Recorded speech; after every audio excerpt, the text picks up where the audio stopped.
Am I ready? Am I ready? Good day, everybody. This is Yin Yang in California with Morsels of a Thought number 1563. I hope I look like a Latin hot mama. I was talking to a friend who is in Michigan, and she said, "You are a California mama, honey." And I said, "Oh, okay." And as a matter of fact, I'm going to go swimming pretty soon. So that's why I'm wearing a top that looks like a swimsuit, because it is a swimsuit. So we're in The Dirt Merchants, a novel by Henning Morales. I saw Henning Morales on the stage, and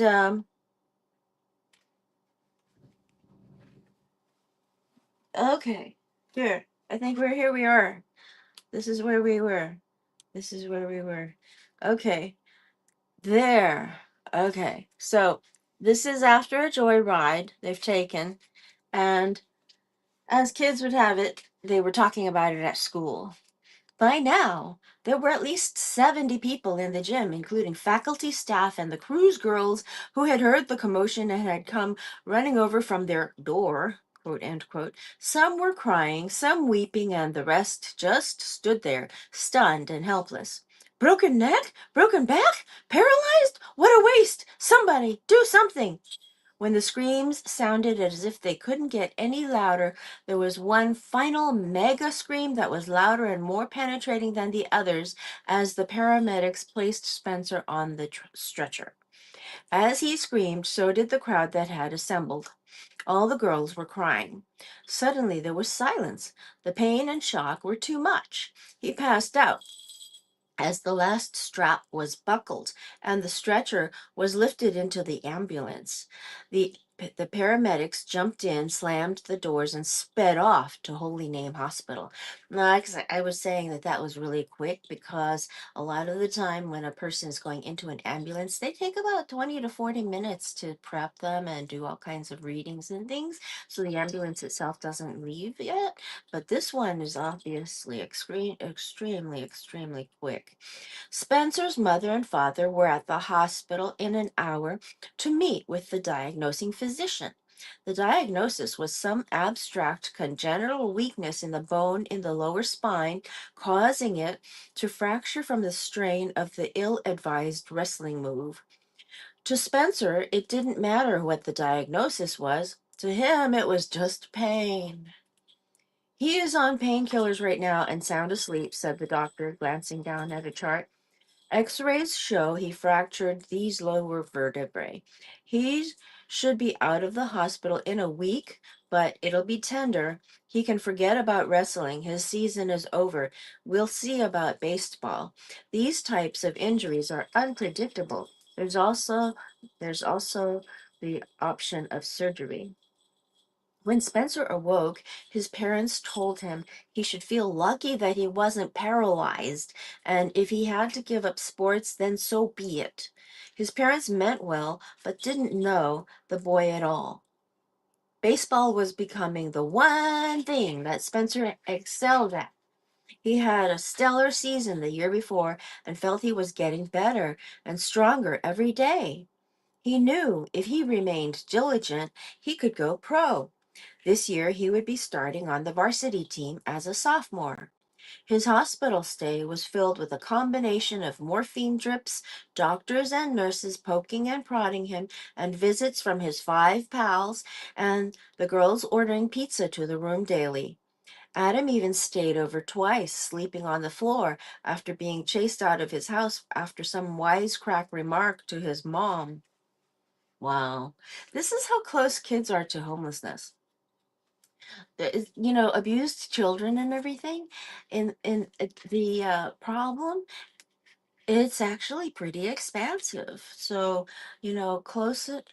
I don't want to go into a social rant or anything, but that's kind of strange that his mom would, chase him out of the house. That makes him homeless. That's a poor kid.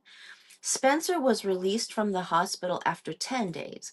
He was walking, but doing so gingerly. Gingerly. He had been given a series of stretching exercises from his physical therapist that would slowly mend him and prescriptions from his doctor for the pain. During the 3 weeks after his release, he was relentless in his exercises, determined to play baseball. Winter varsity baseball tryouts rolled around, and he was feeling pretty good. As he approached the gym, he stopped at the water fountain to take the last of his pain medication. Batting didn't bother him at all, and he felt he hit several balls solidly coming off the pitching machine. The coaches nodded in his direction approvingly as he finished. Grab your glove, Corrales. Take some grounders, commanded Coach Gardner, chewing a thick gob of pink gum. Sure thing, Coach, Spencer replied enthusiastically. I got this. Yeah, baby. As Spencer bent down for the first ground ball that came his way, he felt a similar but less sharp pain shoot up his spine, and he fell to his knees. He grabbed his back and fell to the floor, doing everything he could not to squeal. Coach Gardner came running over with a couple of the other players that noticed. What the hell was that? Said the coach, helping Spencer to sit up. That's pretty funny. It's like I fainted. I'll be okay. Help me up, said Spencer, grimacing. As he tried to stand, he felt the pain again and fell to the floor again.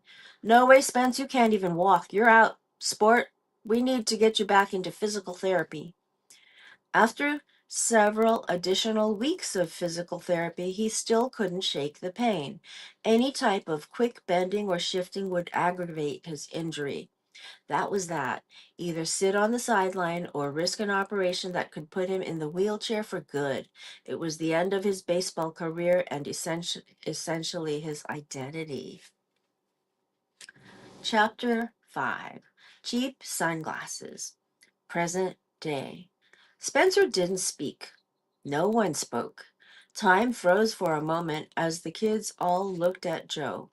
His piercing blue eyes and freckles accentuated the intense scowl on his face. It was pure evil. They knew what was coming. Joe started pointing at Chris and commanded, Get lost, Devero! Loser! Get lost! Joe was in brutal form. He had no conscience. We don't need your help. Haven't you done enough? Chris just stood there. He always blamed himself for what had happened 3 months earlier. He had almost killed Spencer, in his mind anyway, and there was no room in his mind except for guilt. The psychologists that treated Chris during the 3 months couldn't remove the screams of pain remaining in his consciousness. Chris DeVero, captain of the team, had quit wrestling. Leave it alone, Joe, Spencer finally spoke, kicking a rock under a lunch table. Everything's cool, DeVero. I told you 100 times. I'm fine. Leave it alone. Spencer walked home after school and felt the fatigue of 35 hours of no sleep. The house was empty. He went upstairs and passed out until the next morning. He got up and went to school like any other day. Excuse me. Like any other day. The next day, though, when he got home, he noticed the detective's car parked 3 houses up. He spent the next several days looking out his window, running to the telephone every time it rang, and looking over his shoulder, waiting for the cops to come and get him. The agony ended on Saturday morning. The phone rang. Hello? Hello, Spencer. This is Sergeant Ford of the Teaneck Police Department.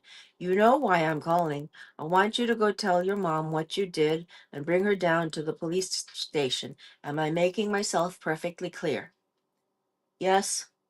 Wonderful. We'll see you there in an hour. Goodbye. His mother's heart nearly stopped as Spencer told her the story of what had happened the Sunday before.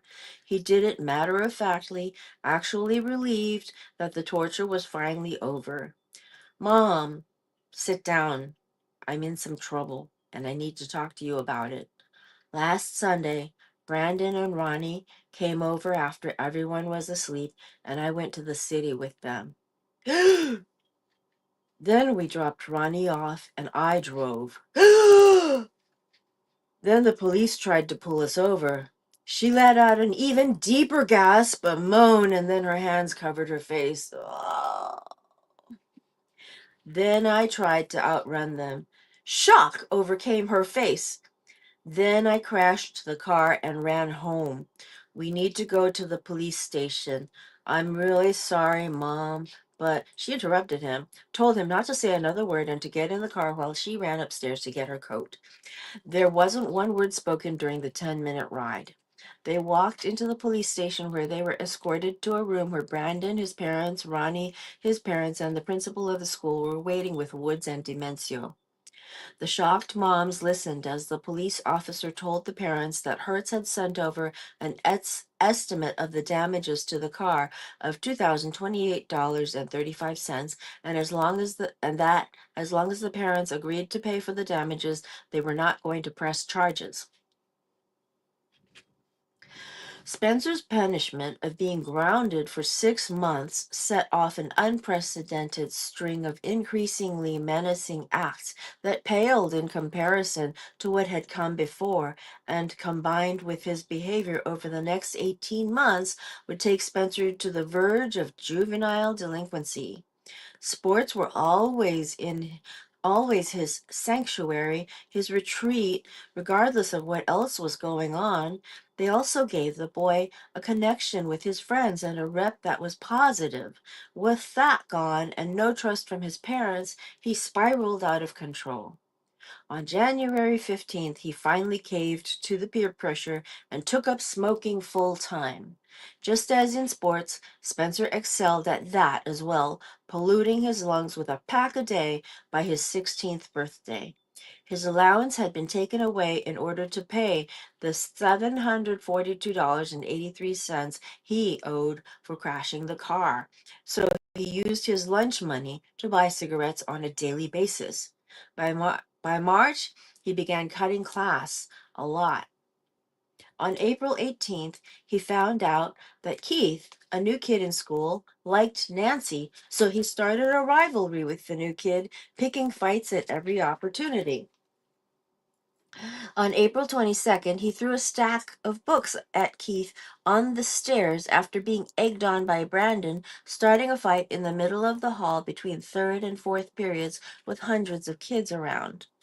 On May 23rd, he and Adam spray painted the roof of the sports equipment shack facing the football field with their initials.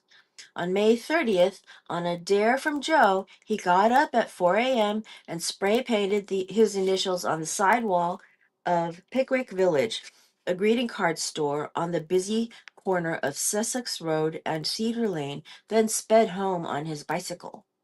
On June 20th, at a party at Laurie's father's house in Englewood, he and Pete Hagopian agreed to go on a beer run on his moped. After getting pulled over by the police with Pete on the back, Spencer proceeded to act like a confused, effeminate little boy as Pete tried to keep a straight face. Pete was let go and ran back to the party to tell the tale. Spencer's sister came to pick him up at the Englewood police station. The moped got impounded. The cops kept the supplies. The beer run.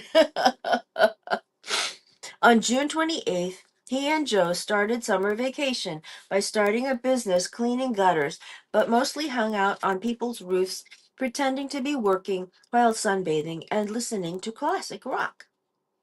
On September 14th, he officially stopped smiling or joking around with anyone but close friends.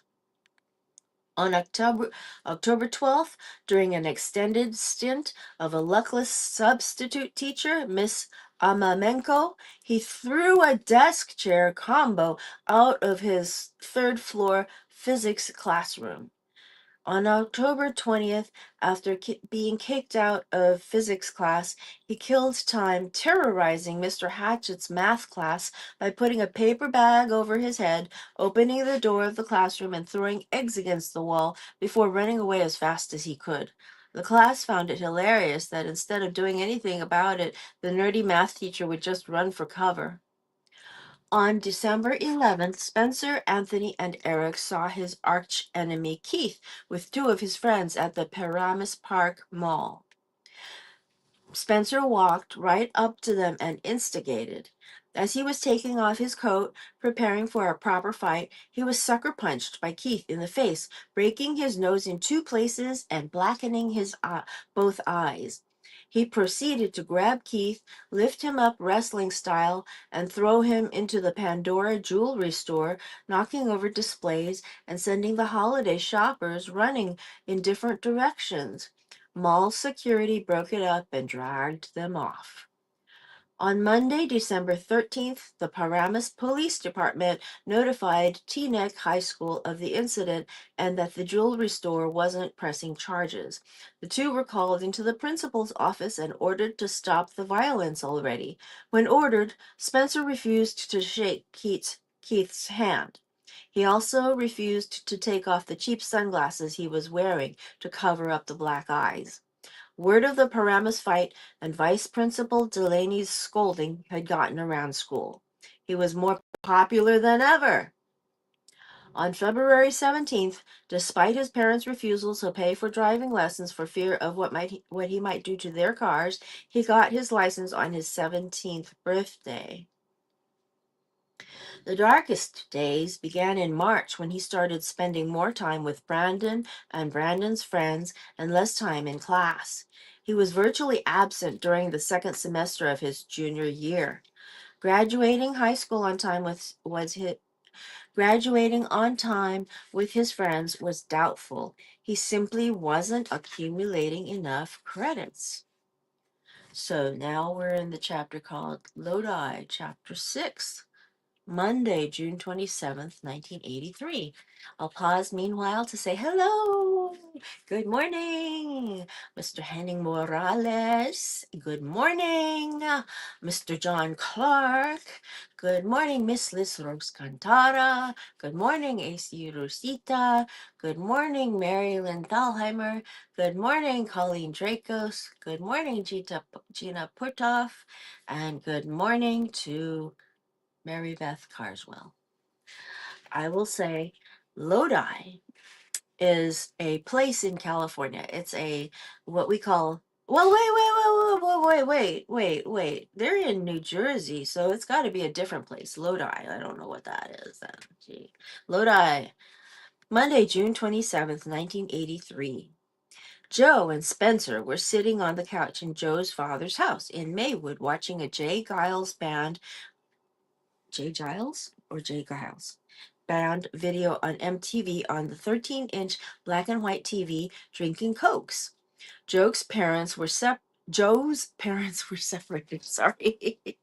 Joe's parents were separated, and Joe spent most of his time with his dad, who seemed to have had at least 10 residences all over Hackensack and Maywood in the past few years. Joe continued going to school in Teaneck, but was living all over the place. Since summer was here, there was no more lunch money for the essentials, so they decided to look for jobs. The two youths were out of cash, so borrowed $5 from Joe's dad and walked over to the Wawa market for sodas, chips, and a newspaper. They got back to the basement and went straight for the want ads. This is the days when we had newspapers, folks.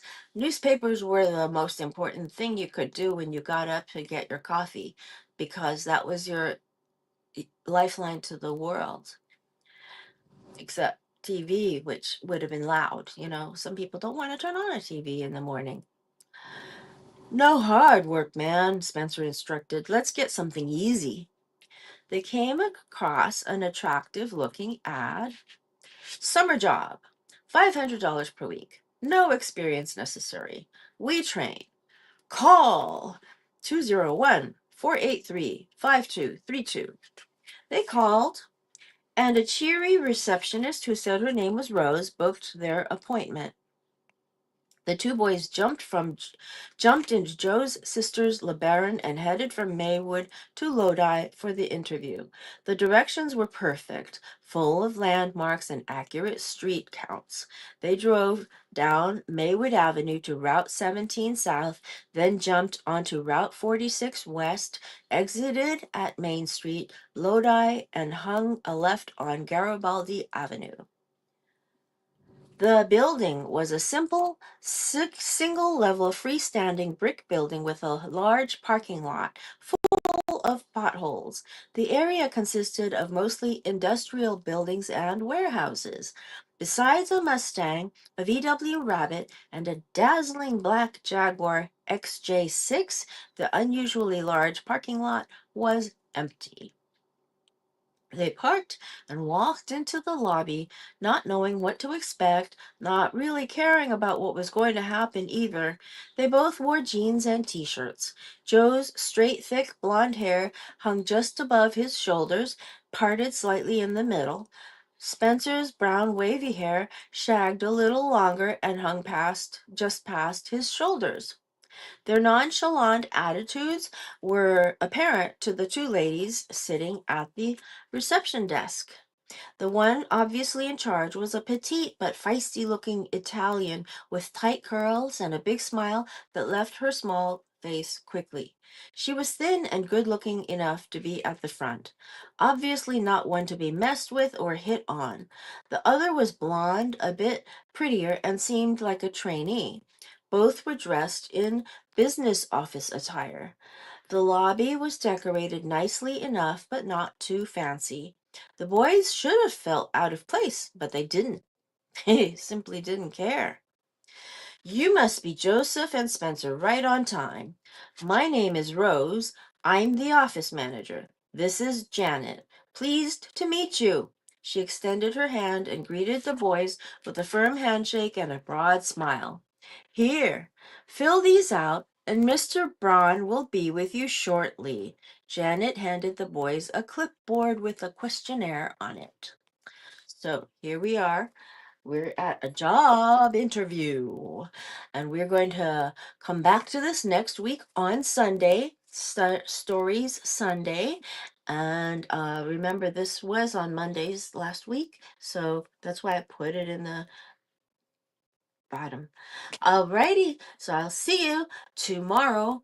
Tomorrow is going to be for mortgages. Okay? Old Kinderhook.